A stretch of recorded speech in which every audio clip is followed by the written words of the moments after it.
الحمد لله وكفى والصلاة والسلام على عباده الذين اصطفى ولكل أمة جعلنا منسكا ليذكروا اسم الله على ما رزقهم من بهيمة الأنعام فإلهكم إله واحد فله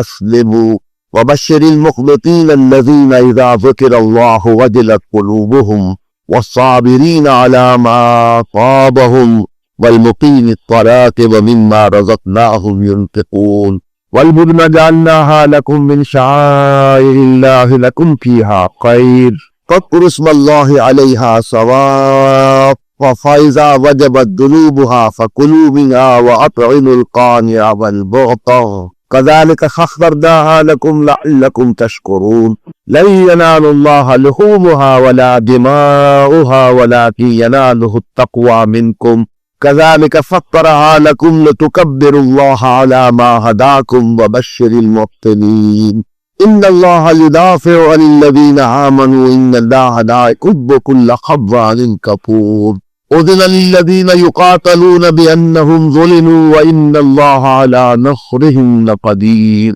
الذين أخرجوا من ديارهم بغير حق إلا أن يقولوا ربنا الله ولولا دفع الله الناس بعضهم ببعض لهدمت صوامع وبيع وصلوات ومساجد يذكر فيها اسم الله كثيرا والله من ينصره إن الله لقوي عزيز الذين إن مكناهم في الأرض أقاموا الصلاة وآتوا الزكاة وأمروا بالمعروف ونهوا عن المنكر اللهم وفقنا لما تحب وترضى وتقبل منا فإنك خير المتقبلين آمین یا رب العالمین۔ ورات آج ہم نے عید الاضحیٰ منائی ہے، دو گانا ہے، عید الاضحیٰ بھی ادا کیا، پھر یہ کہ جس کو بھی اللہ نے وسعت دی ہے اس نے اللہ کی راہ میں قربانی پیش کی ہے۔ اسی کے حوالے سے میں نے اس وقت یہ سورہ حج کے 5واں رکوع اور 6 رکوع کی ابتدائی آیات آپ کے سامنے تلاوت کی، جو میرے نزدیک عید الاضحیٰ سے نہایت گہری مناسبت کرتی ہے۔ اس کی وجہ یہ ہے کہ حج اور عید الاضحیٰ کا آپس میں تعلق یہ ہے کہ حج جو ہے وہ ایک خاص مقام پر ہی ادا کیا جا سکتا ہے۔ ارکان اسلام میں سے یہ ایک رکن ایسا ہے کہ نماز آپ کو معلوم ہے ہر جگہ پڑھی جائے گی، روزہ ہر جگہ رکھا جائے گا، زکوٰۃ جہاں بھی کوئی ہے ادا کرے گا، لیکن حج وہ تو ایک خاص مقام ہے، مکہ مکرمہ ہے، مسجد الحرام ہے، وادی منی ہے، میدان عرفات ہے، مزدلفہ ہے، یہ جگہ ہے جہاں پر کہ مناسک حج ادا ہو۔ البتہ اللہ تعالیٰ نے اس عظیم عبادت کی ایک توسیع جو ہے پوری دنیا کے لیے عام کر کہ اس کا ایک جو رکن ہے یعنی قربانی، اسے پوری دنیا میں عام کر، تاکہ کم سے کم اس اعتبار سے تمام دنیا کے مسلمان منسلک ہو جائیں اس عظیم عبادت کے ساتھ۔ اب یہاں بات یہ ہے کہ سورہ حج کے 4 رکوع میں تقریباً یہ کہ تمام مناسک کے حج کا ذکر آ گیا، دعوات کا ذکر ہے، قربانی کا جو ذکر ہے، وَاذْكُرُوا اسْمَ اللَّهِ عَلَيْهَا فِي أَيَّامٍ مَّعْدُودَاتٍ عَلَىٰ مَا رَزَقَكُم مِّن بَهِيمَةِ الْأَنْعَامِ، بہت ذکر آ چکا ہے قربانی کا، گویا کہ حج کے ارکان کی حیثیت سے ان تمام کے تذکرے میں قربانی کا ذکر بھی ہے، لیکن پھر یہ رکوع خاص طور پر جو ہے محض قربانی کے موضوع پر ہے، اور میں یہ سمجھتا ہوں کہ اس کی حکمت یہی ہے، اس میں پھر قربانی کا ذکر آ رہا ہے۔ انہوں نے اس میں در حقیقت عید الاضحیٰ کی قربانی ہے ان کا تذکرہ ہو کہ جو حج سے علیحدہ بھی ہے، ہم سب جو نہیں اس وقت حج میں شریک نہیں ہے، لیکن یہ کہ عید قربان جو ہے وہ ہم نے منائی ہے، تو اب اس کا فلسفہ ہے، اور سب سے بڑھ کر یہ کہ اس کی اصل روح کیا ہے، یعنی یہ کہ صرف ایک رسم نہ رہ جائے، رہ گئی رسم ازاں روح دلالی نہ رہی، پلتفانے بے تلقین غزالی نہ رہی، نماز و روزہ و قربانی و حج یہ سب باقی ہے، تو باقی نہیں، رگوں میں وہ لہو باقی نہیں ہے، وہ دل و آرزو باقی نہیں، نماز و روزہ و قربانی و حج یہ سب باقی ہے، تو باقی نہیں، ایسا نہیں ہونا چاہیے، بلکہ اس کی اصل روح کو ملا رہنی چاہیے، اس کے حصول کی زیادہ سے زیادہ کوشش کرنی، پھر اس روح قربانی کے ساتھ ساتھ اس قربانی کا ہدف کیا، منزل کیا ہے، یہ کس کام کے لیے انسان کو تیار کرتی، یہ دونوں چیزیں جو ہے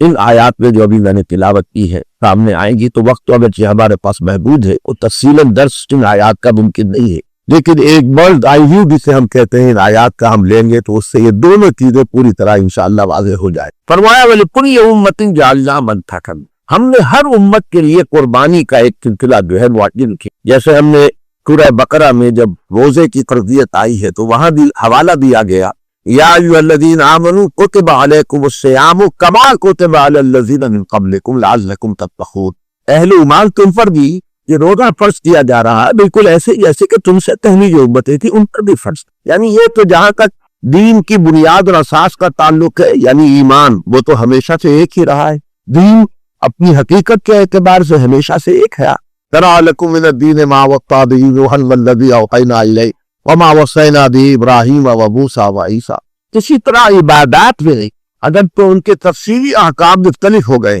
لیکن عبادات کا سلسلہ بھی تقریباً مشترک ہے، نماز کی کوئی نہ کوئی شکل ہر امت میں ہر رسول کی تعلیمات میں شامل، روزے کی کوئی نہ کوئی صورت، اس کے تفصیلی قوانین مختلف تھے، اور یہود کا روزہ جو ہے یعنی شریعت موسیٰ کا وہ بہت سخت تھا ہمارے روزے کے مقابلے۔ اسی طرح جیسے ہمارے ہاں جمعہ ہے تو یہود کی شریعت میں ہفتے کا حکم تھا اور وہ بہت سخت تھا، پورے دن کاروبار دنیاوی مطلقاً حرام، جبکہ ہمارے ہاں صرف جمعے کی اذان سے لے کر اور نماز کے ادا ہو جانے تک کا وقفہ ہے کہ جس میں کاروبار دنیاوی عام قرار دیا گیا۔ اسی طرح فرمایا کہ یہ قربانی کا معاملہ بھی ایسا ہے کہ تمہیں پر لکھا گیا ہو اور تمہیں پر پڑھ دیا جا رہا ہو، وَلِكُلِّ أُمَّةٍ جَعَلْنَا مَنسَكًا، ہم نے ہر امت کے لیے اور ہر رسول کی لائی ہوئی شریعت میں قربانی کی کوئی نہ کوئی شکل رکھی، بلکہ یہ میں آپ سے عرض کر لوں یہ سادس شریعت تھی، یعنی حضور کی شریعت سے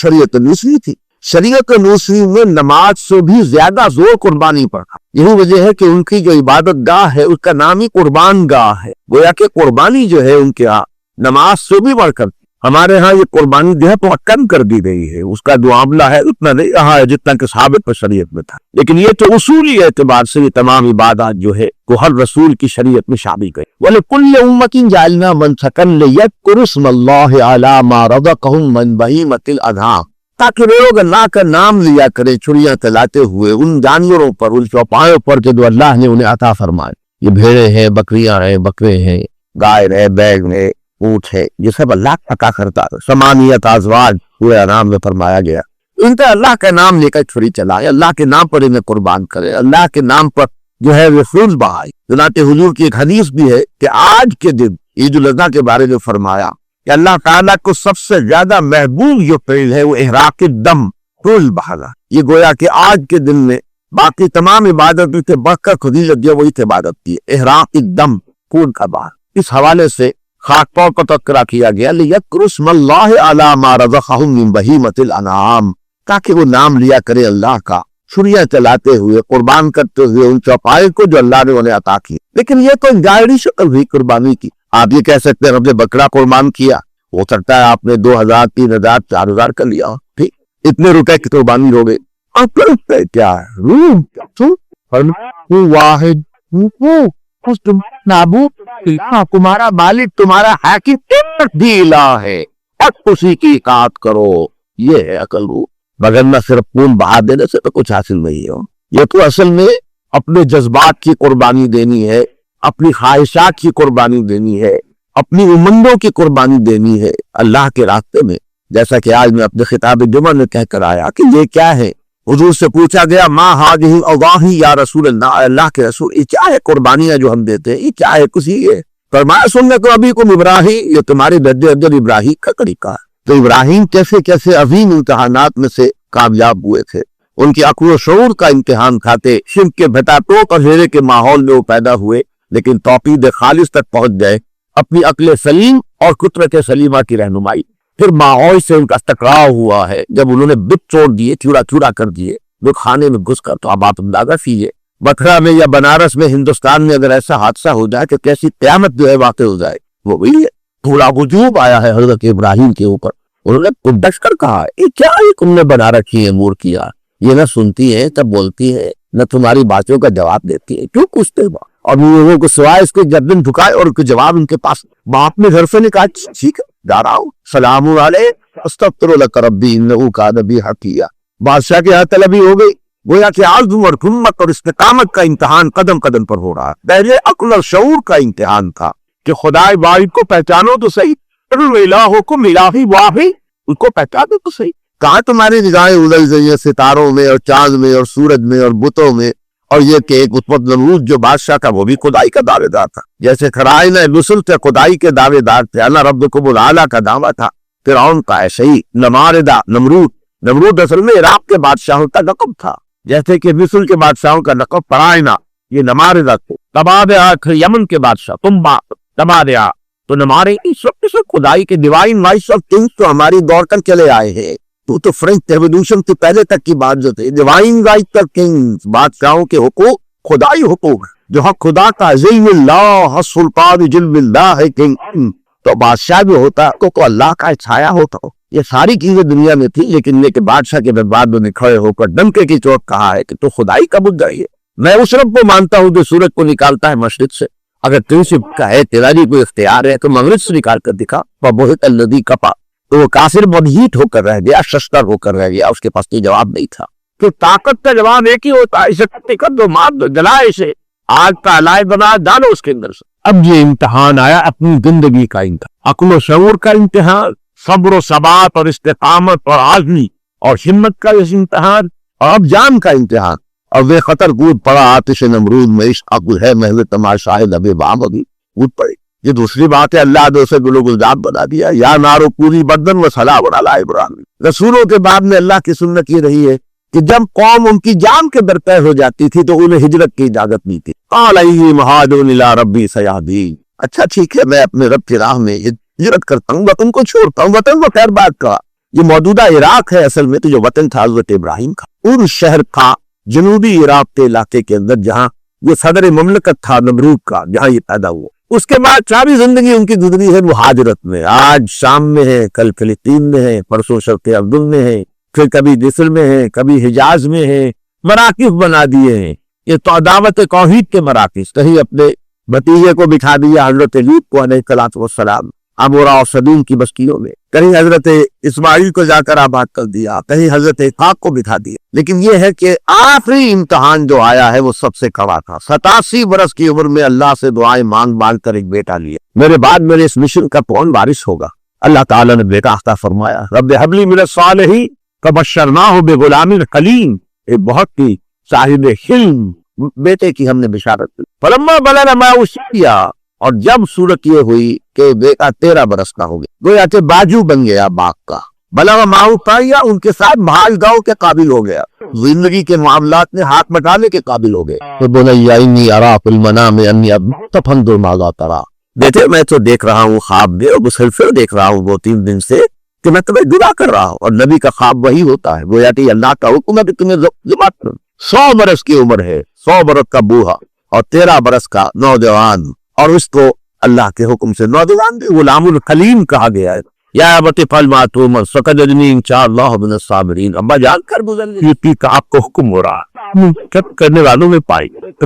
وہ راجے یاد میں۔ فلما اسلما وتلوا للجبین ونادیناہ یا ابراہیم قد صدقتہ یا انا کذالک نجزی المحسنین، اب جب انہوں نے پیشانی کے بل زمین پر لٹا لیا، چھری چلا دی، چھری نے کام نہیں کیا، آواز آ گئی، اے الہی تم نے اپنے امتحان میں کامیاب ہو گئے، تم نے اپنا ہاتھ سچا کر دیا۔ یہ ہے اس انسان کی زندگی، اس انسان کی زندگی کی یادگار ہے جو آپ بنا رہے۔ پورا خط جو ہے وہ انہی کی زندگی کے جک گھوم تھا۔ یہ بیت اللہ کی موجودہ کعبہ انہی کی ہے۔ پھر یہ سعی جو ہوتی ہے بین صفا والمروہ، یہ حضرت حاجرہ سلام علیہا کا، وہ بے تابی میں پانی کی تلاش میں مروہ کے صفا اور صفا سے مروہ چکر لگا رہی ہے، کہیں سے کوئی انسان نظر آ جائے، دکا ایڑیا رگڑ رہا اسماعیل پانی غیب کے، اور اسی کی ایڑیوں کی رگڑ سے اللہ نے زمزم پیدا کر دے۔ لیکن یہ تو اس میں ماں کو کیا پتا تھا کہ اس کی ایڑیوں سے اللہ تعالیٰ ہے نہیں تھی جگہ پر جو ہے وہ چشمہ نکال دے، لیکن اس کی وہ بے تابی جو ہے ماں کی، اللہ کو اتنی بھائی ہے، آج لاکھوں انسان، 20 لاکھ انسان جو ہے وہی کام کر رہے، وہی صفا سے مروہ، مروہ کے صفا، صفا سے مروہ، مروہ کے صفا، یہ 700 کے پہلا، اور پھر مقام ابراہیم ہے جہاں پر کی جا کر ہر طواف کے بعد 2 رکعت نماز ہو بیٹھی جاتی، پھر جمرات پہ جو ہے وہ پتھر مارے جا رہے ہیں، جہاں شیطان نے بہکانے کی کوشش کی تھی حضرت ابراہیم علیہ السلام کو۔ یہ سارا حج جو ہے ابراہیم کی دودھ ان کی یاد کا تازہ، اور اسی کی ایک یاد یہ ہے کہ جیسے انہوں نے اپنے بیٹے کو ذبح کرنے کے اوپر آمادگی کی، اللہ تعالیٰ کے حکم ہے تم بھی تو کچھ ذبح کرو، لیکن اس ذبح کرنے میں یہ جانور کا ذبح کرنا ٹوکن ہے، صرف نشانی ہے، علامت ہے۔ اپنے خواہشات کو ذبح کرو، اپنے جذبات کو ذبح کرو، اپنی امنگوں کو ذبح کرو، اپنے دنیاوی آرزوؤں کو ذبح کرو، اللہ کے لیے ہو جاؤ امتن۔ فرمایا الہکم الہ واحد فلہ اسلموا، تمہارا الہ تو ایک الہ ہے، بس اس کے لیے اپنا سر جھکا دو، اس کے سر اطاعت اس کے سامنے خم کر دو۔ وَبَشِّرِ الْمُخْبِتِينَ الَّذِينَ إِذَا ذُكِرَ اللَّهُ وَجِلَتْ قُلُوبُهُمْ، اور اے نبی بشارت دیجئے ان لوگوں کو جو اپنے دلوں کو جھکائے رکھتے ہیں اللہ کے سامنے۔ خبتا اقبتا کہتے ہیں جھکا دینا کسی شے، تو اپنے آپ کو جو جھکائے رکھتے ہیں اللہ کے سامنے۔ الذین اذا ذکر اللہ وجلت قلوبہم، وہ کہ جب اللہ کا ذکر ہوتا ہے تو ان کے دل لرز اٹھتے ہیں، کانپ اٹھتے ہیں اللہ کی یاد سے، اللہ کے خوف سے۔ والصابرین علی ما اصابہم، اور صبر کرنے والے ان تمام چیزوں پر، ان مصیبتوں پر، آزمائشوں پر، تکالیف پر، ابتلاؤں پر، ان پر آئے۔ والمقیم الصلاۃ کے، اور نماز کے قائم کرنے والے۔ وَمِمَّا رَزَقْنَاهُمْ يُنْفِقُونَ، اور جو کچھ ہم نے انہیں دیا اس میں سے خرچ کرنے۔ گویا کہ پوری ایک بندہ مومن کی زندگی، اس کی جو اصل روح ہے وہ یہ اللہ کے سامنے توبن خرندہ، اللہ کے سامنے اپنے آپ کو دکھا دے گا، اپنی مرضی اس کی مرضی میں دم، اپنی خواہشات اس کی شریعت کے آگے ہچ۔ جب تک یہ نہیں ہوتا، یہاں کر کے تن من دھن، ان صلاتی و نسکی و محیای و مماتی للہ رب العالمین، انسان جو ہے وہ گویا کہ پورا کا پورا اپنی زندگی کا مقصد یہ نہ بنا لے کہ میرا جینا اور مرنا اللہ کے لیے۔ ان صلاۃ، یقیناً میری نماز، و نسکی، اور میری یہ قربانی، لیکن پھر نماز اور قربانی نہیں، وہ محیای و مماتی، اور میری زندگی اور میری موت للہ رب العالمین، اللہ کے لیے جو تمام جہان کا پروردگار۔ اب اس کے بعد تو ذکر آیا انہی قربانیوں کا، فَالْبُدْنَ جَعَلْنَاهَا لَكُمْ مِنْ شَعَائِرِ اللَّهِ۔ اب دیکھو اب یہاں پر اصل میں تو لفظ بدن وہ کہتے ہیں جو قربانی کے اونٹ ہوتے ہیں۔ ظاہر بات ہے کہ عرب میں اونٹ سب سے قیمتی شے تھی، قیمتی مدار، تو بکری کی کوئی زیادہ ادر و قیمت نہیں تھی، تو اس کو اللہ فراق میں قربان کرنا، یہ گویا کہ خاص طور پر اس کا ذکر ہو رہا ہے۔ آپ کے علم میں ہوگا کہ حضور نے حجۃ الوداع میں 100 اونٹ نحر کیے ہیں، جن میں سے 63 آپ نے اپنے دست مبارک سے نحر کیے۔ نحر کہتے ذبح نہیں کہتے اس کو، ذبح کو آپ جانور کو گرا کر اس کی گردن پچھڑی چلاتے تو یہ ذبح، تو اونٹ کے ساتھ یہ معاملہ نہیں ہوتا، اونٹ کھڑا ہوتا ہے اور ایک برکھا جو ہے اس کے یہاں مارا جاتا ہے، یہ کینے کی ہنڈی سے اوپر لبن تھڈی حصہ ہے، اس کے برکھا بات ہے، جو بڑی وید ہے وہ جو بعد جو اس کے جو سمجھیے کہ شریان ہے اس میں سے خون کا فوارہ چھوٹتا ہے۔ جب خون بہت سا گر جاتا ہے تو پھر اب وہ جو کمزوری ڈوپ ہوتا ہے اونٹ کو، تو وہ بیٹھتا ہے، بیٹھ کر ایک طرف کو لڑک کر، اور اس کا ایک پہلو پر جا کے ٹک جاتا ہے، اسی کا تذکرہ بھی آ جائے گا۔ لیکن یہاں اس سے میراث تو اونٹ نہیں ہے، بلکہ یہ تو جو بھی جانور قربان تم نے کیا ہے اللہ کی راہ میں، کیونکہ اللہ کے نام پر ہے اور سنت ابراہیمی اور ملت ابراہیمی کی بھی مطابق ہے، لہذا پن یہ بھی اپنی جگہ پر شاعر اللہ میں تھے۔ شاعر کسے کہتے ہیں؟ شعور سے بنا، جس چیز سے کوئی شعور تازہ ہو جائے، جاگ جائے، اجاگر ہو جائے، روشن ہو جائے، لوگ اس شے کے لیے، اس حقیقت کے لیے شاعر، خانہ کعبہ شاعر اللہ میں سے، قرآن کا سب بڑا شاعرہ ہے اللہ کا، شاعر اللہ میں سب کو بڑا شاعرہ، جو انسان کے اندر جو ڈورمنٹ معرفت ہے اللہ کی، اسے اجاگر کرتا ہے، ابھارتا ہے، نمایاں کرتا ہے، سطح پر لے کر آتا ہے۔ اسی طرح ان قربانی کے جانوروں کو بھی ہم نے تمہارے لیے شاعر بنا دیا۔ وَالْبُدْنَ جَعَلْنَاهَا لَكُمْ مِنْ شَعَائِرِ اللَّهِ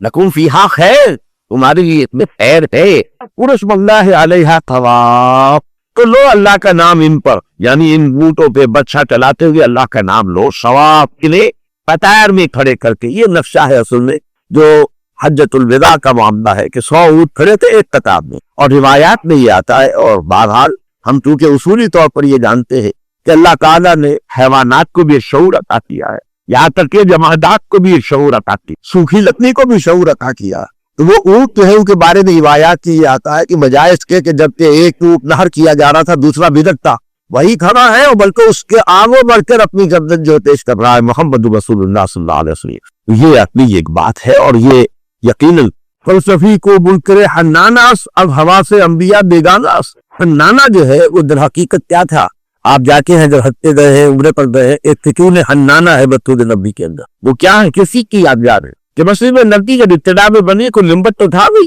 تو صرف یہ لکڑی کا ایک سکون تھا، حضور اس کی کیک لگا کر سکما دیتے۔ ظاہر بات ہے تقریر کرتے ہوئے کسی شے کا سہارا ہو یا عصا ہو یا کوئی اور شے ہو، آج کل آپ جو ہے سامنے روشن رکھتے ہیں تو کیک لگاتے، کچھ عرصے کے بعد پھر وہ بن گیا ممبر۔ اب جب ممبر پر حضور کھڑے ہوئے ہیں قربہ دینے کے لیے، تو اس میں سے وہ سوکھی لکڑی کے ستون میں سے ایسے آواز آئی جیسے وہ بچہ بلک بلک کر رو رہا، حنین کہتے بچے کے رونے، اس لیے وہ سکون حنانہ کہلاتا ہے۔ وہ سکون جو اس فراق میں کہ میری آج یہ بدنصیبی ہے، یہ محمد رسول اللہ مجھ پر ٹیک لگایا کرتے تھے، آج میری سعادت سے محروم ہو گئے۔ تو مولانا حضور نے فرمایا فلسفی کو منکر حنانہ، کہ فلسفی عقلی آدمی وہ تو نہیں مانے گا کیسے ہو سکتا ہے؟ سوکھی لکڑی ہے، اس میں کہاں سے شعور آ گیا، کہاں سے اس کے اندر یہ کیفیت پیدا ہو سکتی ہے؟ ناممکن ہے۔ منکر حناناس، اب ہوا سے انبیاء دے گانا، اس کی وجہ یہ ہے کہ وہ انبیاء کے حالات میں جانتا ہی نہیں کہ معاملات جو ہے بڑے مختلف ہوتے ہیں نبیوں۔ اس اعتبار سے ان اونٹوں کا معاملہ بھی تھا کہ ہر اونٹ جو ہے وہ آنے بڑھتے اپنی گردن پیش میں باز،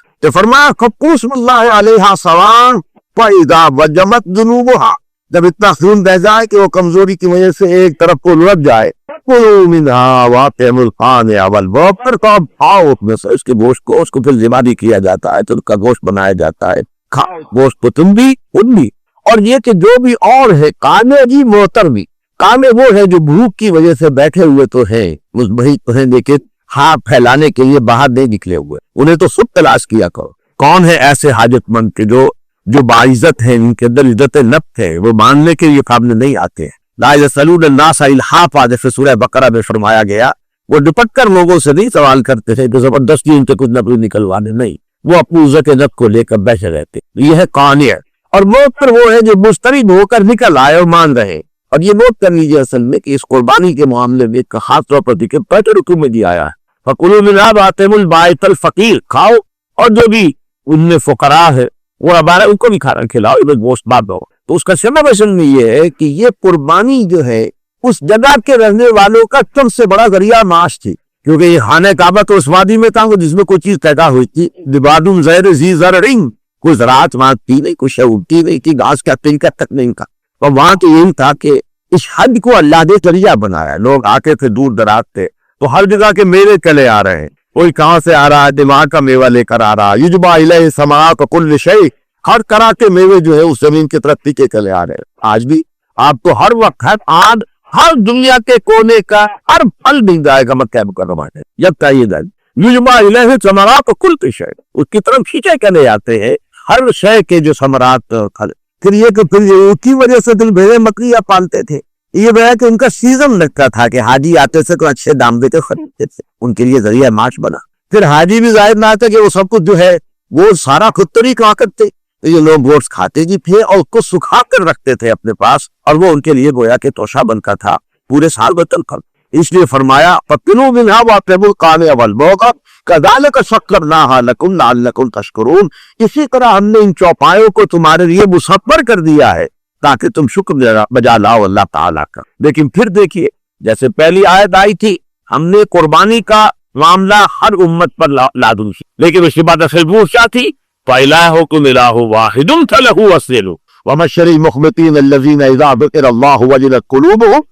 والصابرین علی ما اصابهم والمقیم الصلاۃ ومما رزقناہم ينفقون۔ یہ کردار تمہارا جو ہے ڈل جانا چاہیے اس پیکر کے اندر، تمہاری پوری شخصیت، تمہاری پوری سیرت جو ہے کہ سانکے میں ڈل جانی چاہیے۔ اب اس کے بعد پھر دوبارہ اگر قربانی کا ذکر آ گیا تو اب پھر فرمایا لن ینال اللہ لحومها ولا دماؤها، دیکھو تمہاری ان قربانیوں کا نہ گوشت اللہ تک پہنچتا ہے نہ خون، گوشت تم کھا لو گے، کچھ غربا کھا لیں گے، کچھ غربا آپ کے پاس اللہ تک دیتا ہے۔ اور آج کے لاکھوں مال کھالے بھی استعمال ہوتی ہیں، گوشت بھی کھایا جاتا ہے، روزے جو کہلاتی ہیں اس کی آنتیں، اس سے بھی تانت بنتی ہے، کوئی ایک شے بھی ضائع نہیں جاتی ہے۔ جو ہمارے ہاں منکرین حدیث نے خام کا اس کے اوپر ایک لمبا چوڑا جو ہے وہ ایک مورچہ بنا لیا تھا کہ یہ ضیاء ہے، تو واقعہ یہ ہے کہ ضیاء اگر ہوتا تھا تو وہاں حج کے موقع پر ہوتا۔ میں نے جو پہلی مرتبہ حج کیا ہے اپنے والدین کے ساتھ سن 62 میں، تو اپنے آنکھوں کے دیکھا، اس وقت تو ظاہر بات ہے نہ فریزنگ کا نظام تھا نہ کہیں ٹرانسپورٹ کا نظام تھا، اور اب کے یہ ہے کہ وہاں بڑے بڑے فریزنگ پلانٹ لگے ہوئے ہیں، گوشت کو جو ہے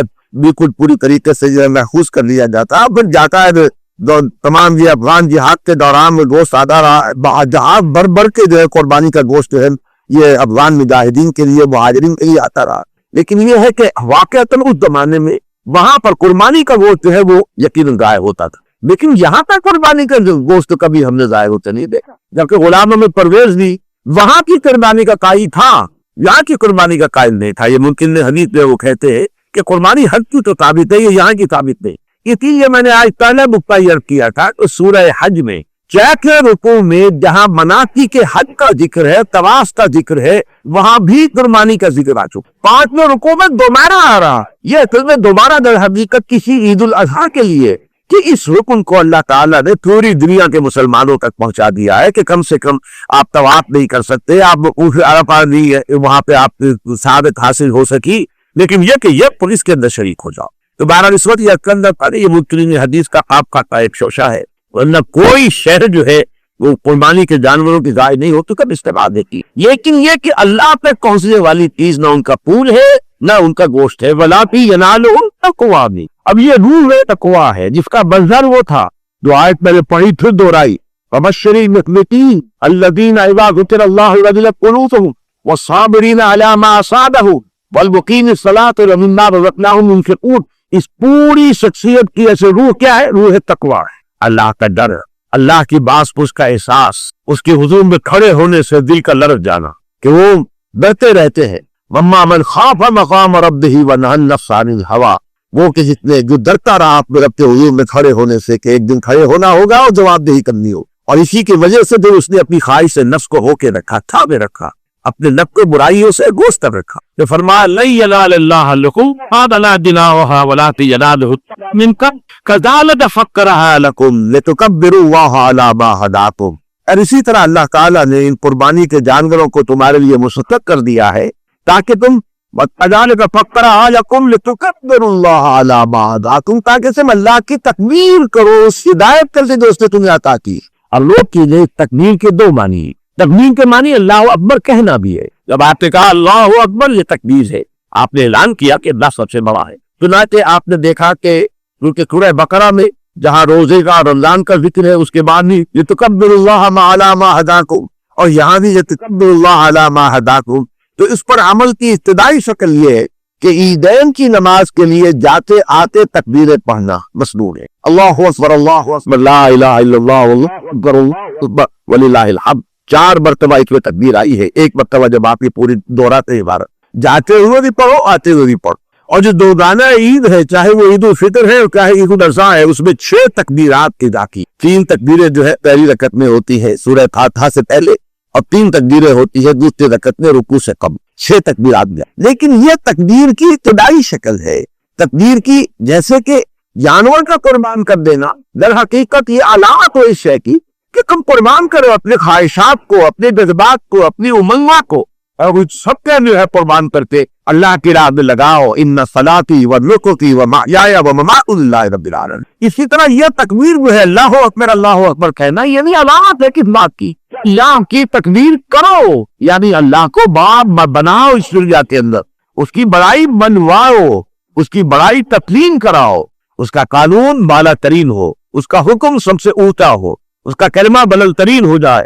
لتکون کلمۃ اللہ ہی العلیٰ، اللہ ہی کی بات سب سے اونچی ہو جائے. اس کے لیے ضد جوہز وَلِتُكَبِّرُوا اللَّهَ عَلَىٰ مَا هَدَاكُمْ. اللہ نے جو تمہیں ہدایت دی ہے تو ایک ہے تکبیر قومی ہماری، اور ایک تکبیر ہے در حقیقت فعلی. اور وہ کیا ہے کہ وہ نظام قائم کیا جائے، اس کو برپا کیا جائے کہ جس نظام کے اندر اللہ سے کبریائی تسلیم ہو، مسلم ہو، اس کا حکم سب سے بالا تر ہو، اس کی مرضی سب سے پہلے ہو، مقدم ہو، وہ نظام ہے. تکبر اللہ علی ما ہداکم وبشری محسنین. اور اے نبی ان لوگوں کو بشارت دے دیجئے جو مرتبہ احسان تک پہنچ جائیں. یہ تقویٰ کی سب سے آخری منزل ہے. سورہ مائدہ کی آیت نمبر 93 ہے وَيَسْأَلُ الَّذِينَ آمَنُوا وَعَمِلُوا الصَّالِحَاتِ جُنَاحٌ فِيمَا تَعِبُوا إِذَا مَا اتَّقَوْا وَآمَنُوا وَعَمِلُوا الصَّالِحَاتِ ثُمَّ اتَّقَوْا وَآمَنُوا ثُمَّ اتَّقَوْا وَأَحْسَنُوا وَاللَّهُ يُحِبُّ الْمُحْسِنِينَ. یہ 3 درجے. ایک قانونی ایمان کا درجہ ہے. پہلا چکلا جو پہلی منزل کیا؟ قانونی ایمان. آپ نے مان لیا اشہد ان لا الہ الا اللہ واشہد ان محمد رسول اللہ،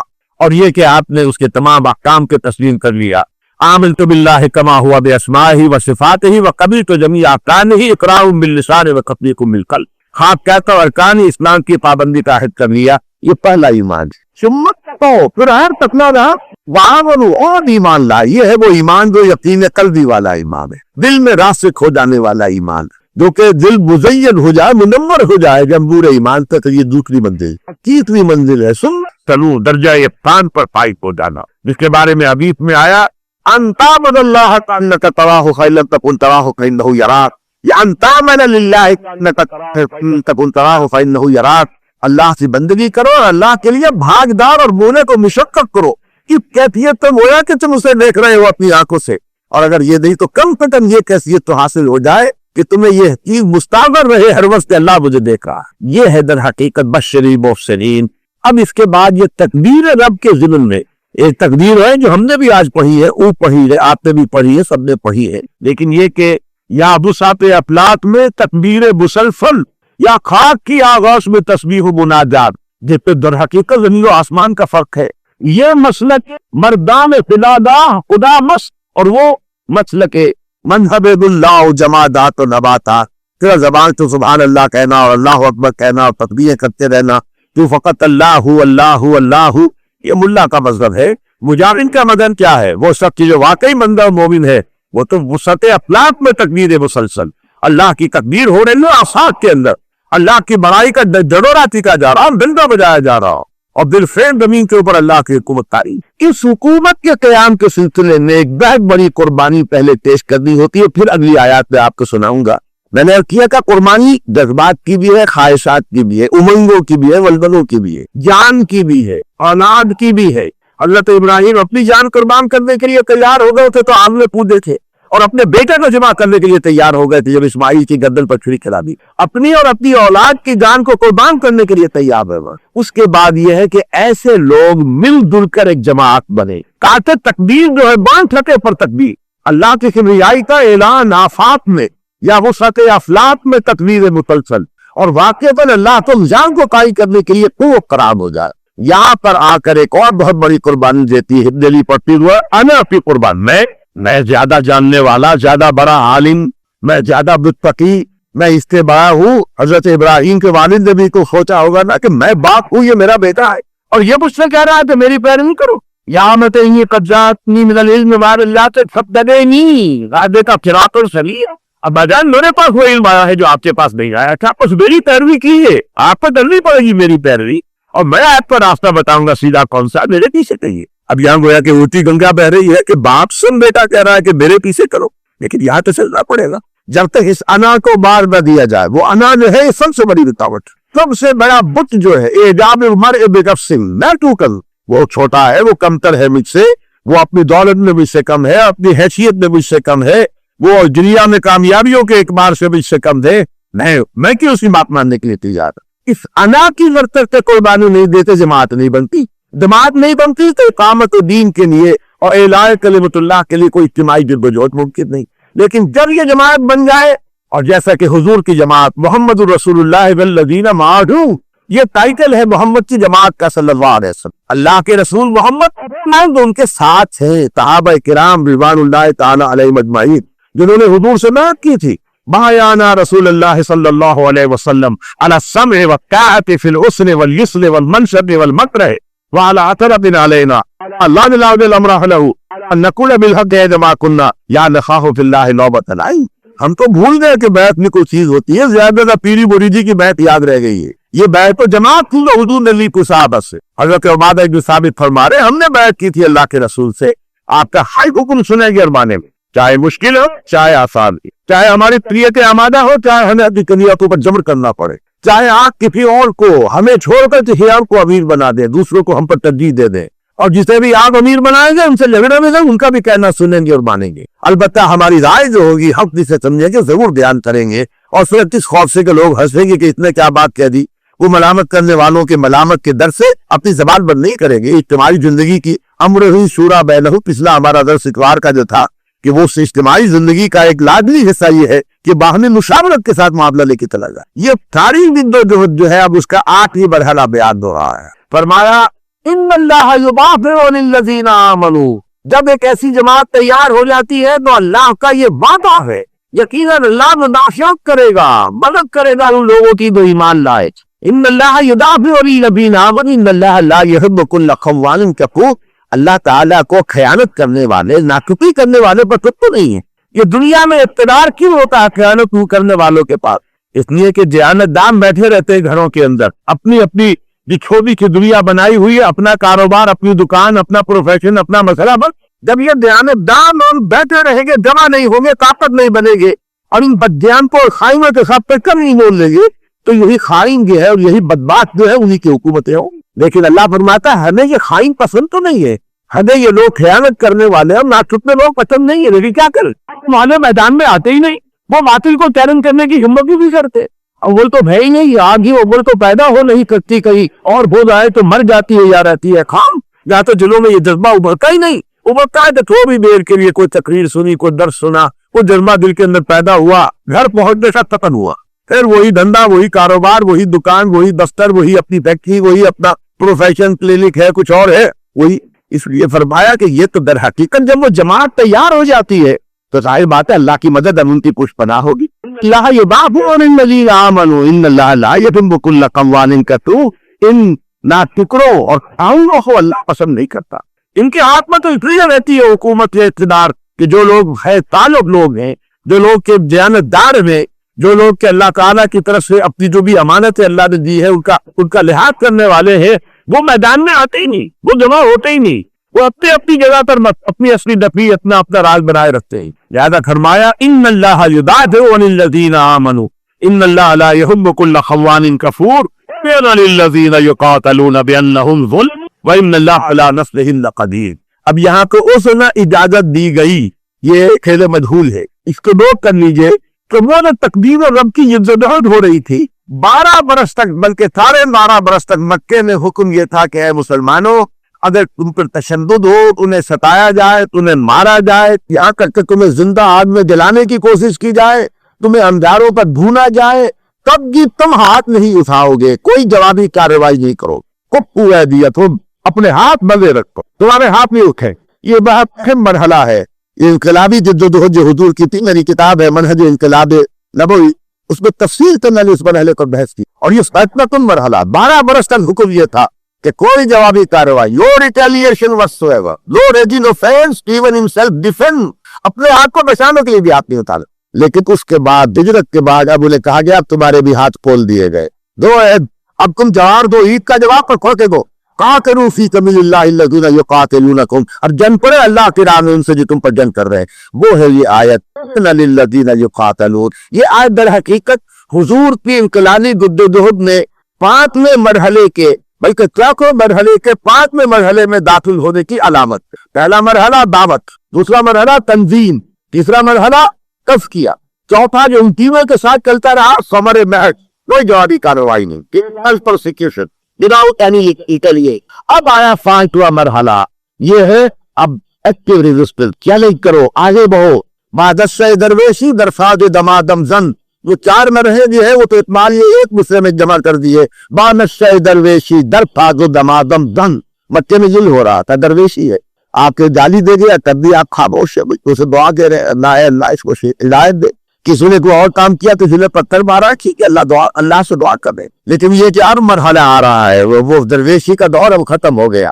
اب وہ طاقت فراہم ہو گئی، وہ لوگ جنہوں نے اپنی انا کو جمع کر لیا اور محمد رسول اللہ کے ہاتھ میں حاملے بھی ہوتے، جو حکم دینے کریں، یہ اپنی انا کو ذبح کیے بغیر نہیں ہو سکتا تھا۔ بڑی قربانی انا کی قربانی ہوتی، جو اتنے صحابہ نے جب انا قربان کر دی، جو حکم آپ دیں گے آپ تمہارا طلب حکم آپ دیں۔ لہذا اب مرحلہ آ گیا اگلا کہ اب عادت ہو، ماں نشتہ درویشی درفاظ دمادم جم،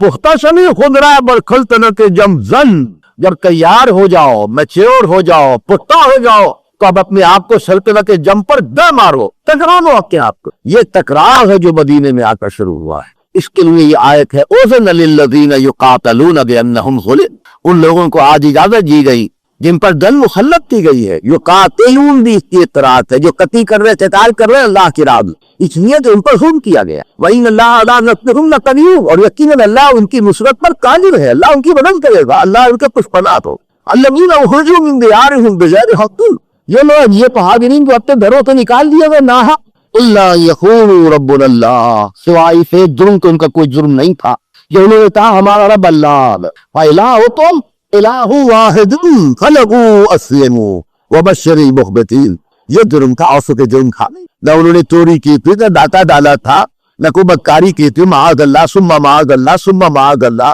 وہ تو اس معاشرے کا کریم تھے، تو کریم لوگوں کے سیرت و کردار کے اعتبار سے دشمن بھی مانتے تھے کہ ان کا دین کی سیرت، ان کا کردار، ان کے اخلاق کی بلند کریم، لیکن یہ کہ کس جرم کی پاداش میں نکالے گئے؟ الا ان یقول ربنا اللہ ولولا دخل اللہ الناس بعضهم ببعض لهدمت صوامع وبیع وصلوات ومساجد یذکر فیہا اسم اللہ کثیرا۔ اب یہاں جو ہے تمدن کا اور تاریخ انسانی کا ایک اہم اصول بیان ہو رہا ہے، جو کہ یہ فلسفہ جو ہے تاریخ کا، جو اسلام کا یا قرآن کو فلسفہ کا کی تاریخ، وہ یہ ہے کہ یہ زمین میں فساد بہت مٹ جاتا ہے،